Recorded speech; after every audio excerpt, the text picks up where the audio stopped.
O livro de Provérbios nos alerta sobre uma cilada, uma armadilha específica.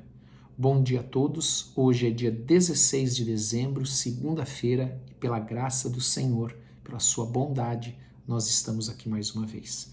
Deus te abençoe e abençoe a tua casa com toda sorte de bênçãos. Eu quero te convidar a abrir tua Bíblia, lá em Provérbios capítulo 6, verso de número 20. Enquanto você encontra, nós vamos orar. Pai, em nome de Jesus, nós queremos te dar toda a honra, toda a glória e todo o louvor. Te louvar, ó Deus, de todo o nosso coração e te pedir também, Pai, perdão pelos nossos pecados. Perdoa-nos assim como nós temos perdoado aqueles que nos têm ofendido. Prepara o nosso coração para receber a Tua palavra, Senhor, como uma boa terra. Dá-nos entendimento e sabedoria por meio do Teu Espírito Santo. Em nome de Jesus Cristo. Amém e amém. Glória a Deus. Espero que todos vocês estejam bem. Hoje nós vamos terminar o capítulo de número 6 de Provérbios. E o capítulo de número 6, na epígrafe do texto, o que é epígrafe? São aquelas letras em negrito, entre o versículo 19 e 20. Nem todas as Bíblias têm. A maioria tem, mas nem todas têm. E a epígrafe desse texto, na versão que eu estou lendo aqui, que é Almeida Revista e Corrigida, ela diz assim: o jovem é advertido contra a mulher adúltera. Então aqui nós vamos ver agora o conselho do seu pai e da sua mãe, de sabedoria para o seu filho. E ele diz assim: filho meu, guarda o mandamento de teu pai, não deixes a lei da tua mãe. Como nós já falamos a respeito disso em outra ocasião, o livro de Provérbios é o livro que mais exalta a posição da mulher como mãe. E ele então está dizendo: não deixes a lei de tua mãe, ou seja, os conselhos, a orientação de sabedoria da mãe e os mandamentos do pai. E ele diz assim, no versículo de número 21, então não abandonando esses mandamentos, não deixando essa lei. Ata-os perpetuamente ao teu coração e pendura-os ao teu pescoço. Por que ele manda atar perpetuamente, pendurar no pescoço e no coração, né? Atar? Isso devido à seriedade do que ele vai ensinar agora. Do quão importante esse assunto, esse tema é. Então ele diz: olha, você vai pegar esses mandamentos do teu pai e essa lei da tua mãe e você vai atar perpetuamente, vai como amarrar no coração, gravar no coração e pendurar no teu pescoço para você sempre ver, para você nunca esquecer disso. E ele diz no versículo 22, quando caminhares, isso te guiará, quando te deitares, te guardará, quando acordares, falará contigo. Então, todos os mandamentos, todas as orientações nós devemos guardar da sabedoria. A sabedoria também tem essa função como pai, como mãe, como mestre ensinando o seu aluno. Então, aqui nós vamos ver uma instrução da palavra de Deus para fugir dos pecados sexuais. E ele então, no versículo de número 23, diz assim: porque o mandamento é uma lâmpada e a lei uma luz. E as repreensões da correção são um caminho de vida. Aqui nós vemos duas coisas importantes aqui. A primeira é aquilo que está lá no Salmo 119, 105, que a palavra de Deus é lâmpada, luz para o meu caminho, para os meus pés. E é isso que ele está falando aqui. O teu mandamento é lâmpada e a lei uma luz. E as repreensões da correção são um caminho de vida. Lembre-se, nós já estudamos e falamos sobre isso. Que Deus, ele repreende aquele que ele ama. Ele repreende a filhos. Quem é filho, amados, é repreendido. Quem não é filho não é repreendido. Então, como são importantes as repreensões da correção, porque a repreensão só é dada a alguém por amor. Como está falando da figura do pai e da mãe para o filho, as repreensões que o pai e a mãe fazem ao filho são por amor, porque querem o melhor para ele. E ele diz assim, que será um caminho de vida. E ele diz, para quê? Para te guardar da má mulher, da mulher má, das lisonjas da língua estranha. Ou seja, as lisonjas são palavras. Lisonjas da língua estranha fala principalmente daquelas mulheres estrangeiras, no caso de Israel. Nós podemos até lembrar, talvez você lembre disso, da estratégia usada pelo rei Balaque, dos Moabitas contra Israel. Quando Israel estava a caminho da terra prometida, eles contratam Balaão, que é até o que nós conhecemos como doutrina de Balaão. Balaão então era um profeta, e é interessante, porque Balaão não errou nenhuma das suas profecias, mas nós sabemos que Balaão não era um profeta que era, vamos dizer assim, de Deus, né? E ele diz que essa doutrina de Balaão, ele ensinou a este Balaque, este rei, aos Moabitas, a armar cilada para Israel. Para quê? Para fazer com que as pessoas, ou o povo de Israel, e aqui se nós trouxermos para nós, para fazer com que a pessoa pise na armadilha. Então, lá no caso, para você entender o que aconteceu, eles pegaram e colocaram no caminho de Israel mulheres moabitas para que o povo de Israel começasse a se relacionar com elas. E desta relação iriam entrar os deuses estranhos dentro de Israel. E essa foi a brecha que eles abriram, né? Que Israel abriu e sofreu consequências por causa disso, porque eles permitiram que essas mulheres estranhas entrassem, e aquele povo então começou a trazer, essas mulheres começaram a trazer os seus deuses estranhos para dentro de Israel. E é disso que ele fala aqui também. Ele fala que para te guardar da má mulher e das lisonjas da língua estranha, da sedução das palavras. Porque, amados, tudo começa com a sedução. O pecado, ele começa com a sedução, e quando nós falamos do pecado, nós não falamos somente dos pecados da esfera sexual, mas todo pecado, a sedução, os desejos da carne, a cobiça, a ganância, e claro, como é aqui o texto, os pecados sexuais.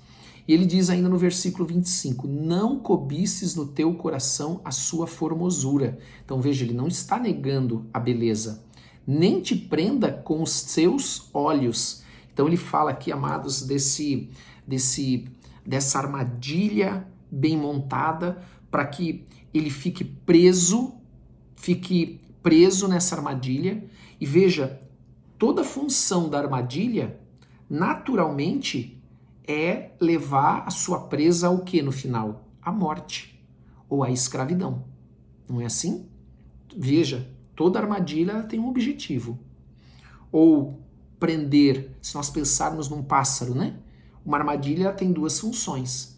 Para pegar esta ave, ou para encarcerá-la, para torná-la ali encarcerada, que a intenção aqui é essa também, ou para saciar a fome, alimentar. Então o final dela naturalmente é a morte. Então toda armadilha ela tem essa função. Então ele continua, porque por causa de uma mulher, vou ler de novo, porque por causa de uma mulher prostituta se chega a pedir um bocado de pão, e a adúltera anda à caça de preciosa vida. Aqui ele está trazendo o sentido desse texto. Esse texto ele não está falando especificamente da prostituta, mas da mulher adúltera, casada. E aqui está dizendo que essa mulher adúltera, casada, que tem esse olhar, essa armadilha, essa cilada, por causa talvez da formosura, da lisonja das palavras, da sedução das palavras também, né? Da sedução para os olhos, essa mulher ela anda à caça do que? Não de um pedaço de pão, mas de vida preciosa. Esse é o objetivo dela. É isso que a palavra de Deus está nos ensinando aqui. E claro, nós precisamos lembrar que nós estamos lendo um texto e contextualizar ele na cultura daquela época. Hoje, nós podemos falar dos homens também, o inverso também é verdadeiro, né? Tomará alguém, versículo de número 27, tomará alguém fogo no seu seio sem que as suas vestes se queimem? Então ele está falando, alguém consegue colocar fogo no seu peito sem que a sua veste se queime? Esse é o objetivo, esse é o fim de quem se envolve com a mulher adúltera, porque ele está agora focando não mais só na prostituta, nós já falamos sobre isso, né? Qual é o final, né? O final é amargoso como fel, mas ele é amargo, né? Desculpe. mas ele está focando agora na adúltera. Ou andará alguém sobre as brasas sem que se queimem os seus pés, ou seja, tem consequência.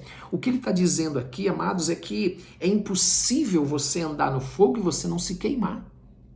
É impossível colocar fogo no teu corpo e as tuas vestes não se queimarem, você não se queimar. Nós não estamos falando, claro, do que nós vimos há poucos dias lá de Daniel, né? Que era outra situação, outro caso. Ele está fazendo uma figura de linguagem. Olha, o fogo vai sempre queimar. Então a mulher adúltera tem o mesmo efeito, ele vai trazer consequências. Então ele continua dizendo, assim será o que entrar para a mulher do seu próximo, porque ela é casada. Não ficará inocente todo aquele que a tocar.